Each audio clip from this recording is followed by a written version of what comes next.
nangyari yun. Hindi yan ang nakasaad sa iyong judicial affidavit. Natakot po kasi ako. Natakot? Paano natakot? Ako lang mag-isa ang gumawa ng pagpatay. Natakot ako na baka pag nasa loob na ako, may gawin sa akin hindi maganda ang mga pulis. O kaya kayo, sa anak ko. Baka may gawin kayong hindi maganda. Kaya sinisi ko po lahat kay Mang Patricia Ingano. Hindi ka tinakot o pinagbantaan. Nung kinausap ka namin, walang kahit anong paglabag sa karapatan mo bilang akusado ang naganap. Lalong-lalo ng pisikal na pananakit. Binigyan ka pa nga namin ng abogado bilang katibayan na malaya kang nagbigay ng iyong salaysay habang protektado ang karapatang pantao mo. Sinasabi niyo lang po yan dahil wala po kayo sa posisyon ko. Pero natatakot po ako na baka may gawin kayo hindi maganda sa akin. Kaya dinamay ko po si Mang Patricia Ingano. Kasi po nakukonsensya na ako. This is unbelievable! You are hiding behind some crazy lie, Miss Cuevas. Why are you doing this? Order in the court!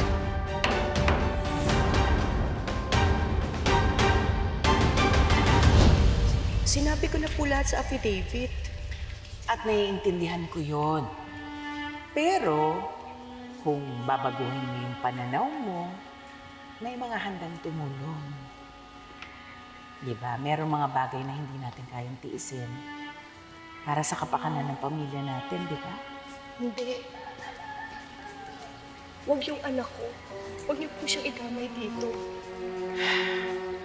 Huwag kang mag-alala. Pag ginawa mo yung pinapagawa namin sa'yo, someone with your child's best interest at heart will help kahit na nasa kulungan ka. Si Patricia, willing siya sagutin ang lahat ng gamot ng anak mo para ma-extend ang buhay ng precious child mo. Ano po bang gusto niyong gawin ko? Isang simpleng pagbabago lang naman sa kwento mo para sa longer and brighter life of your child.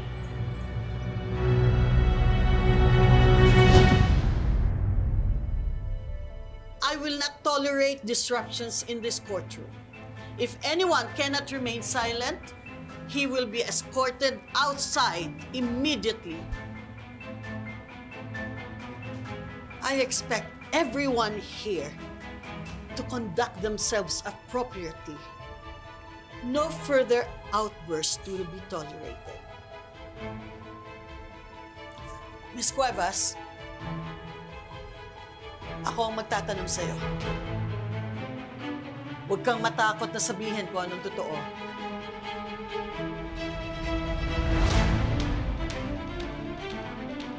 Anong iyong motibo sa ginawa mong krimen? Galit ako kay Attorney Simmons. Dahil lumapit ako sa kanya para humingi ng tulong sa kapatid ko. Pero hindi niya kami tinulungan dahil wala kaming pera. Ganyan naman ang hustisya, di ba? Para lang sa mayayaman. Pero kaming mahirap, wala kaming hustisya. Kaya ako na ang gumawa ng hustisya para sa kapatid ko. Hindi! Hindi! Hindi totoo yan! Hindi ganyan yung mati ko! Hindi totoo yan! Nagsisinungaling ka! Hindi totoo yan! Hindi totoo yan! Order in the court! Wala siyang silbi! Wala siyang silbi! Abogada! Hindi niya kami nilagawa ng panahon na kailangan ko ng Order in the court! Your Honor, it is clear that the witness provided contradicting statements versus the judicial affidavit she executed under oath. We therefore move that the witness be declared as hostile witness.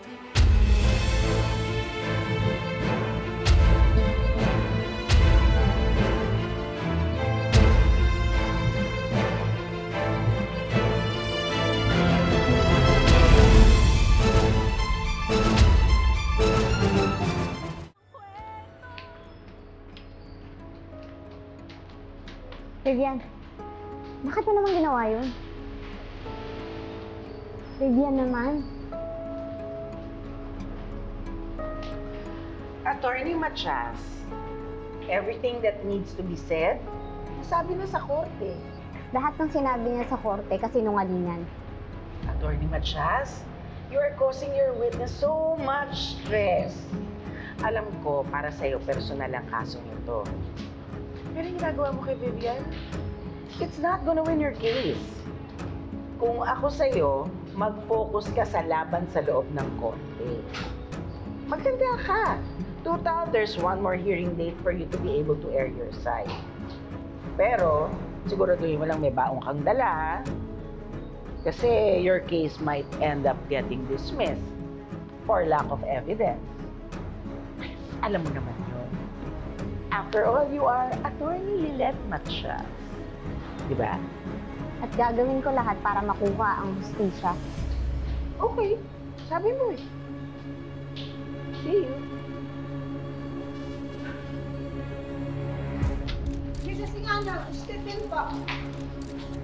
Walang makakagiba sa katotohanan, kaya haharapin ko ang labang ito ng walang takot. No.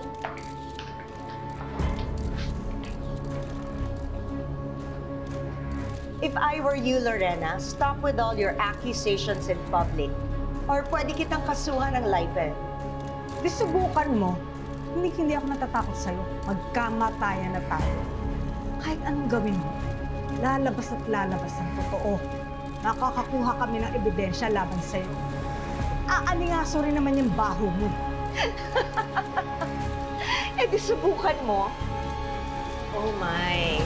You know, hindi ko mapigilang hindi tumawa ngayon eh because you're starting to look so pathetic. And let me just remind you, ina ka ng isang rapist at mamamatay tao kaya wala kang karapatang husgahan ako. Walang hiya ka talaga!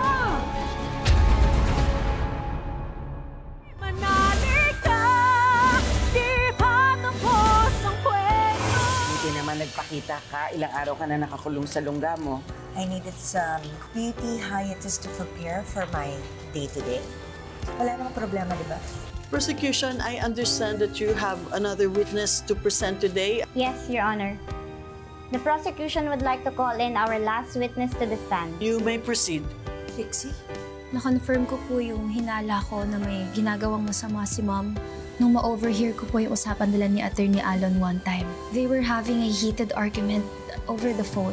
At narinig ko din po na magkasabwat sila sa pagpaplano, saktan at gantihan ka, Attorney Lilet.